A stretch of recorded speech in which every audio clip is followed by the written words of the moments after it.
The righteous king and looming threat. Imagine facing an army so vast it has already conquered every city in your kingdom except the capital. Your enemy's general stands at your gates, mocking your God and demanding surrender.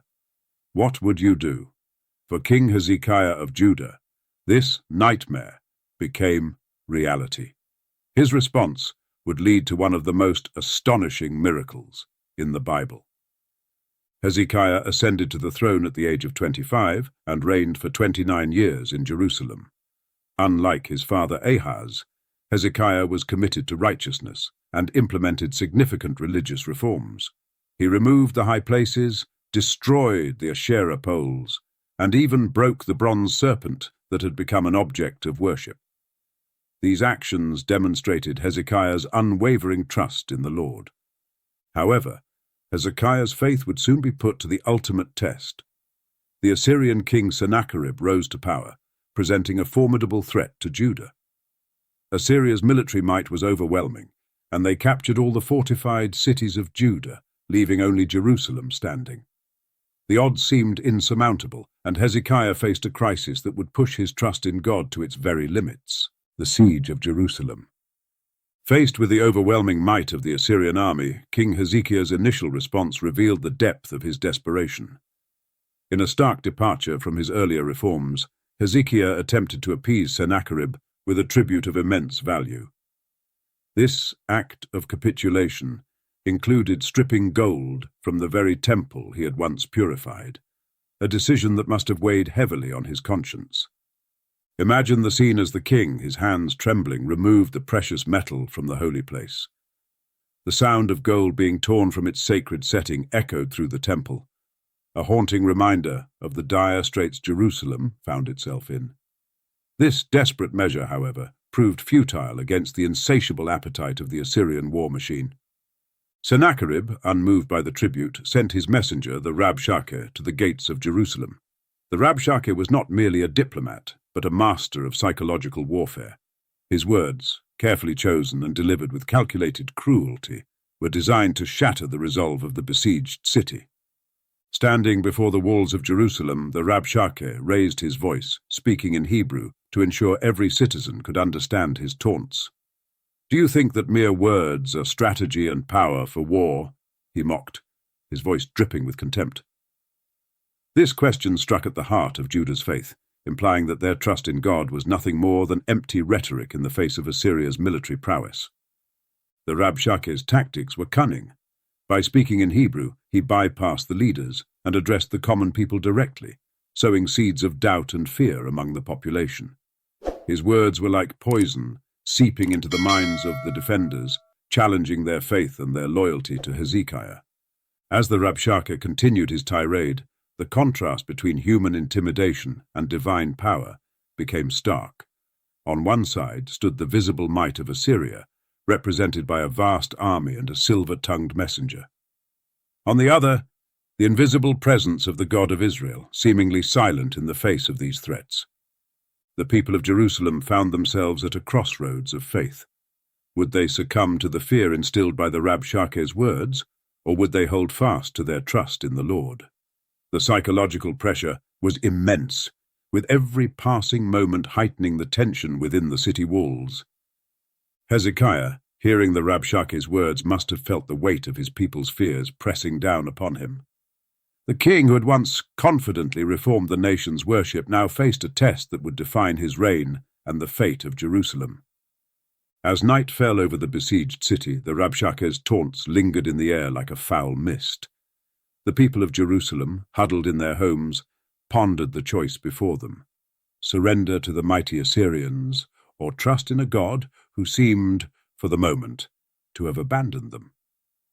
Yet unbeknownst to the citizens of Jerusalem, their darkest hour was about to become the stage for one of the most dramatic displays of divine intervention in history. The siege of Jerusalem, with all its human drama and spiritual conflict, was setting the scene for a showdown that would resonate through the ages: Hezekiah's prayer and Isaiah's prophecy. With Jerusalem under siege and the Assyrian army at the gates, King Hezekiah's response revealed the depth of his anguish and faith. Upon hearing the Rabshakeh's taunts and threats, Hezekiah tore his clothes and covered himself with sackcloth. These actions, deeply rooted in biblical tradition, symbolized mourning, repentance, and humility before God. Imagine the scene. The once proud king, now clothed in rough, uncomfortable fabric, his royal garments cast aside. This physical transformation mirrored the internal struggle Hezekiah faced. The weight of his people's fate rested heavily on his shoulders, and he knew that human strength alone would not be enough to save them. In this moment of desperation, Hezekiah turned to the only source of hope he had left: prayer. He made his way to the temple, his steps heavy with the burden of leadership. As he entered the house of the Lord, the contrast between his current state and the opulent surroundings must have been stark, a visual reminder of how far they had fallen and how much they needed divine intervention. Hezekiah's prayer was a powerful mixture of acknowledgement of God's sovereignty and a heartfelt plea for deliverance. He began by addressing God as the God of Israel, enthroned above the cherubim, a title that recognized God's supreme authority and power. In this moment of crisis, Hezekiah affirmed that the God of Israel was not just another deity, but the creator and ruler of all. The king's words echoed through the temple as he continued, "You alone are God over all the kingdoms of the earth. You have made heaven and earth." This declaration was not just a religious formality. It was a profound statement of faith in the face of overwhelming odds. Hezekiah was essentially saying, the Assyrians may have their gods and their military might, but you, Lord, are the true power behind all creation. As Hezekiah poured out his heart before God, he didn't shy away from the dire reality of their situation. He acknowledged the destruction the Assyrians had wrought and the very real threat they posed to Jerusalem. Yet, even in this honest assessment of their predicament, Hezekiah's faith shone through. He asked God to listen, to see, and to act, not just for the sake of Judah, but so that all kingdoms on earth may know that you alone, Lord, are God. This prayer marked a turning point in the siege of Jerusalem. It was the moment when human desperation met divine power, when the limitations of earthly kingship bowed before the unlimited authority of the King of Kings.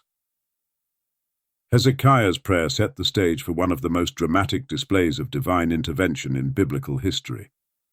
As if in direct response to Hezekiah's plea, the prophet Isaiah sent a message to the king. Isaiah, known for his powerful prophecies and unwavering faith, became the voice of God in this critical moment. His words must have been like a cool drink to Hezekiah's parched spirit. Isaiah's message began with a striking phrase, "This is what the Lord, the God of Israel, says." With these words, he affirmed that the God to whom Hezekiah had just prayed was indeed listening and ready to act. The prophet continued, conveying God's response to the Assyrian threats. "Because you have prayed to me concerning Sennacherib, king of Assyria, I have heard you." What followed was a powerful prophecy of God's defense of Jerusalem and Sennacherib's eventual retreat. Isaiah declared, "He will not enter this city or shoot an arrow here. He will not come before it with shield or build a siege ramp against it. By the way that he came, he will return. He will not enter this city, declares the Lord." These words must have seemed almost too good to be true to Hezekiah and the people of Jerusalem. The mighty Assyrian army, which had conquered nation after nation, would be turned back. It seemed impossible by human standards. Yet this was precisely the point. What was impossible for man was entirely possible for God, the angel of the Lord. The tense atmosphere in Jerusalem was palpable as the Assyrian army surrounded the city. The once bustling streets now lay silent, save for the occasional whisper of prayer or muffled sob. From the city walls, the defenders could see the vast expanse of enemy tents stretching to the horizon, a sea of canvas and weaponry that seemed to mock their meagre defenses. Inside the city, fear and hope battled for supremacy in the hearts of the people. Some clung desperately to the words of Isaiah's prophecy, while others succumbed to despair, convinced that their doom was sealed. The contrast between the human perception of impending defeat and the unseen spiritual reality of divine intervention could not have been starker. As night fell, an eerie calm settled over the besieged city.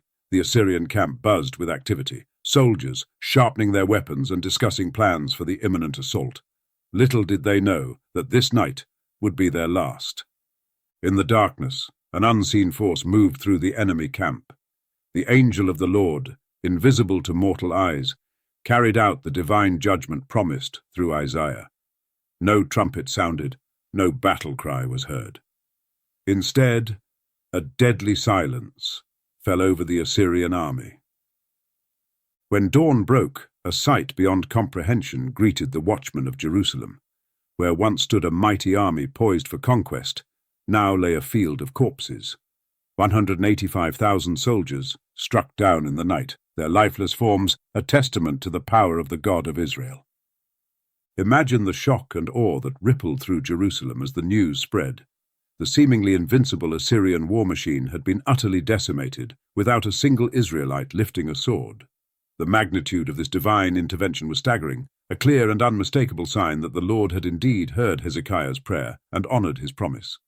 King Sennacherib, the proud monarch who had boasted of his unstoppable conquest, now faced a catastrophic defeat.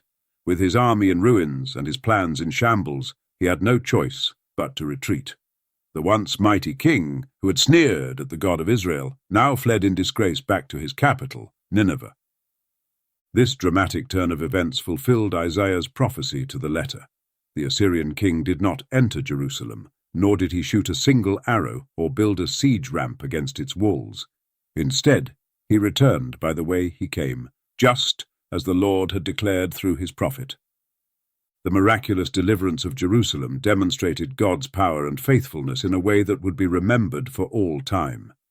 It served as a powerful reminder that even in the darkest hours, when all human hope seems lost, divine intervention can change the course of history in an instant. For King Hezekiah and the people of Jerusalem, this event was more than just a military victory. It was a vindication of their faith, a clear sign that their trust in the Lord had not been misplaced. The God who had led their ancestors out of Egypt with signs and wonders had once again displayed his might on behalf of his people. This extraordinary event challenges our understanding of reality. It reminds us that beyond the visible world of human conflict and political maneuvering, there exists a spiritual dimension where divine power operates in ways we can scarcely comprehend. The sudden and complete defeat of the Assyrian army serves as a powerful testament to God's ability to intervene in seemingly hopeless situations. The aftermath and legacy. As the sun rose over Jerusalem, the city awoke to a new reality. The once mighty Assyrian army lay in ruins, struck down by the unseen hand of God. For King Hezekiah and his people, the miraculous deliverance marked the beginning of a profound transformation in their faith and national identity. The impact of this divine intervention on Hezekiah's reign was immediate and far-reaching. The king, who had torn his clothes in desperation just days before, now stood tall as a living testament to the power of faith and prayer. His decision to trust in God, even in the face of overwhelming odds, had been vindicated in the most spectacular manner imaginable. Throughout Jerusalem and the surrounding regions, the story of the Assyrian army's defeat spread like wildfire. Imagine the awe and reverence that filled the hearts of the people as they recounted the events of that fateful night. The tale of 185,000 enemy soldiers struck down by a single angel became a cornerstone of Israelite oral tradition, passed down from generation to generation. This miraculous event not only secured Hezekiah's place in history, but also reinforced the people's faith in the God of Israel. The tangible evidence of divine protection renewed their commitment to the religious reforms Hezekiah had instituted. Temples were cleansed, idols were destroyed, and the worship of the one true God was restored with newfound fervor. But what of Sennacherib, the once proud king of Assyria? His retreat to Nineveh marked the beginning of his downfall. The Bible records that while he was worshipping in the temple of his god Nisroch, he was struck down by his own sons, Adramelech, and Sharezer. This inglorious end to Sennacherib's life serves as a stark contrast to the deliverance experienced by Hezekiah and Jerusalem. Consider the irony of Sennacherib's fate. The king who had mocked the God of Israel, boasting of his own power and the might of his gods, met his end in the very place he thought would offer him protection. His assassination in the temple of Nisroch stands as a powerful reminder of the futility of human arrogance when set against the plans of the Almighty. This ancient event invites us to reflect on the nature of true power. In a world that often values military might, economic strength, and political influence, the defeat of the Assyrian army reminds us that there are forces at work beyond what we can see or measure. It challenges our understanding of reality and encourages us to consider the spiritual dimension of our existence. For the modern viewer, the story of Hezekiah and the angel of the Lord poses intriguing questions. How might this ancient tale apply to the challenges we face today? In what ways do we, like the people of Jerusalem, find ourselves surrounded by seemingly insurmountable odds? And how can we cultivate the kind of faith that Hezekiah demonstrated in his darkest hour? Divine intervention, then and now. The story of Hezekiah and the Assyrian army vividly illustrates the contrast between human limitations and divine power. In the face of overwhelming odds, Hezekiah's faith and prayer moved the hand of God, resulting in a miraculous deliverance. This ancient account challenges us to consider our own response to seemingly insurmountable challenges. How might we, like Hezekiah, turn to God in times of crisis? The destruction of 185,000 Assyrian soldiers by a single angel reminds us that there are forces at work beyond our understanding. It invites us to reflect on the nature of true power and the role of faith in our lives. Perhaps, in our modern world of technology and self-reliance, we too easily forget the potential for divine intervention. Hezekiah's story encourages us to cultivate a deeper trust in God's providence, even when all human hope seems lost.